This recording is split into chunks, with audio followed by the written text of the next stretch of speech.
Professor Badri Narayan, अब चुनावी मौसम है और 2024 के लिए सबसे बड़ा मुद्दा तैयार साफ होता दिख रहा है।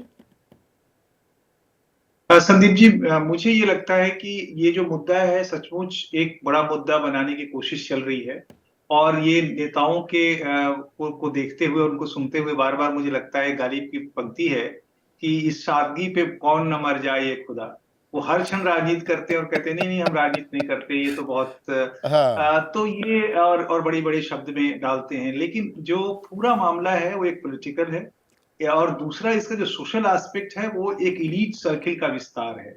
यानी जो आपने बहुत अच्छी बात कही कि जो उत्तर प्रदेश में 66 दलित जातियां हैं, जिसमें से सिर्फ 4 दलित जातियां विजिबल हैं या 5। बहुतों को तो अभी जो जनतंत्र के दरवाजे पर भी नहीं पहुंची हैं कि ठकठका के कह सके कि हम यहाँ पर हैं। ऐसे ही बिहार में भी ये जो पचपनिया हैं, ये जो एमबीसीज हैं, ईबीसीज हैं, इनमें बहुत सारी जातियों को लोग जानते ही नहीं है कि वो एग्जिस्ट भी करते हैं। वो ज्योग्राफिकली फिजिकली एग्जिस्ट करते हैं, लेकिन आइडेंटिटी ही नहीं है उनका, उनका कोई सोशल वैल्यू नहीं है। तो ऐसे ये क्यों है? तब भी आपने बहुत अच्छी बात कही कि 35 साल के आसपास वहां एक ओबीसी जाति का शासन रहा, का व्यक्ति नेतृत्व करते रहे। क्यों नहीं ये डिस्ट्रीब्यूशन ऑफ रिसोर्सेज हो पाया? क्यों नहीं विजिबिलिटी का डिस्ट्रीब्यूशन हो पाया?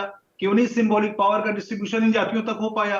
क्यों नहीं ये जातियां जनतंत्र के दरवाजे पर इंपॉर्टेंट होकर के आई? ये सवाल उन्हें अपने से पूछना चाहिए। दूसरी बात मैं कहना चाहूंगा संदीप जी कि ये जो पूरा मामला है इसमें अगर आप देखेंगे तो अभी आपने कहा लगभग 1500 जातियां हैं। ये अभी जो रिपोर्ट आने वाला है, जो रिपोर्ट सबमिट हुआ है जो ओबीसी रिजर्वेशन पर, उसमें है कि 1500 जातियों को तो एक बार भी रिजर्वेशन का फायदा नहीं मिला। हाँ। 1000 जातियों को शायद एक बार मिला है।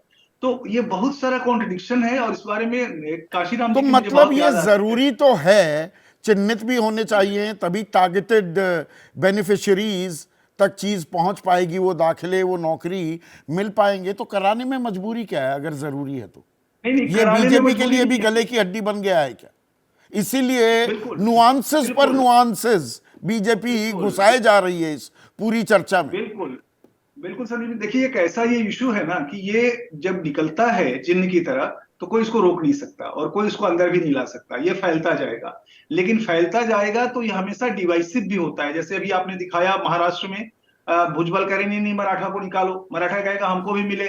उसके बाद दूसरा कहे हमको मिले उनको ना मिले, हमको कम मिल रहा है उनको ज्यादा मिल रहा है।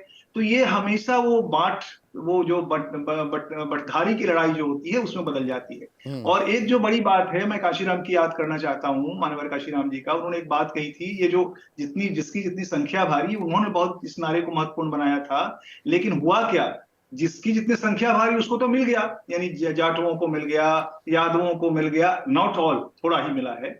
लेकिन बहुत सारी जातियां जिनकी संख्या छोटी है, ओबीसी में, एमबीसी में, ईबीसी में, उनको कौन पूछेगा? एक नैतिक सवाल है कि जिनके पास संख्या नहीं है इस जनतंत्र में, क्या उनको सुनने वाला कोई है या नहीं है? इसमें ज्यादातर जातियां 1% आधा तो परसेंट वाली जातीय जातियां। सर्वे तो चलिए, राज्यों की बात हो गई, राज्य करते दिखेंगे, केंद्र पर भी अब दबाव बनेगा। छोटा सा जवाब चाहूंगा कि मई 2024 में अब जनगणना शुरू हो रही है, 2 कॉलम ही तो ऐड करने हैं। बिल्कुल, देखिए दबाव पड़ेगा और वो हो सकता है केंद्र को इस बात को मानना भी पड़े।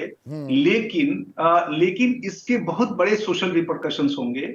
बहुत इसके परिणाम, जो लोग राजनीतिक हमेशा चीजों को बहुत सिंप्लीफाइड मैनर में देखता है क्योंकि उसका जो लक्ष्य होता है बहुत इमीडिएट होता है। लेकिन बड़े स्तर पर अगर समाज निर्माण की प्रक्रिया को समझना है संदीप जी, तो ये एक इमीडिएट उससे तो फायदा देगा, सबको अच्छा भी लगेगा, लेकिन वो एक ऐसी स्थिति भी क्रिएट करेगा जिसको कांस्टेंट रिपेयर एंड करने की जरूरत पड़ेगी। और तो ये दूरगामी राजनेता कर परिणाम और पाएंगे, असरात भी परिणाम होंगे। पर देखिए, मंडल कमीशन लागू होना ही वो भी अपने आप में एक विशुद्ध राजनीतिक फैसला था। अपनी राजनीतिक जमीन बचाने के लिए मंडल आयोग को ठंडे बस्ते से निकाल कर लेकर आ गए थे वीपी सिंह। ये भी एक कड़वी हकीकत है, लेकिन उसने राजनीति भी और समाज की पृष्ठभूमि और हिस्सेदारी भी हमेशा के लिए बदल दी थी। तो आने वाला वक्त बड़ा इंटरेस्टिंग रहने वाला है। आप सभी का बहुत बहुत शुक्रिया। लेकिन दर्शकों, आप बने रहिए और आपकी राय क्या है इस बेहद ही गंभीर, संवेदनशील और समाज से जुड़े इस मुद्दे पर, और राजनीति भी इसमें भरपूर हो रही है। आपकी राय साझा करूंगा। बात हो रही है जातिगत जनगणना की और जातीय सर्वे की। यही सबसे बड़ा मुद्दा बनता दिख रहा है क्या? ढेरों राय मिली हमें। लक्ष्मीकांत जांगिड़ हैं टोंक राजस्थान से। वो कहते हैं नौकरियां जो हैं वो काबिलियत पर मिलनी चाहिए, ना कि जातिगत आधार पर। एक और दर्शक है अनिल शर्मा, बहराइच के रहने वाले हैं, उत्तर प्रदेश के हैं। जातिगत जनगणना तार्किक नहीं, सभी जातियों में अमीर गरीब हैं, तो आर्थिक पैमाने पर क्या ये आरक्षण दिया जाना चाहिए।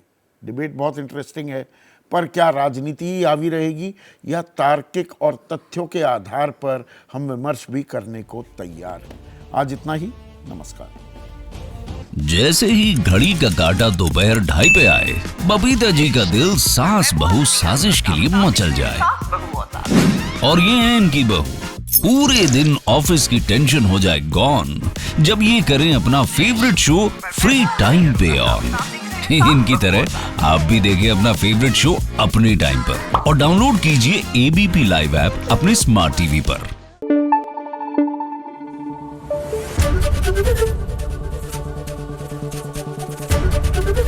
एबीपी न्यूज आपको रखे आगे।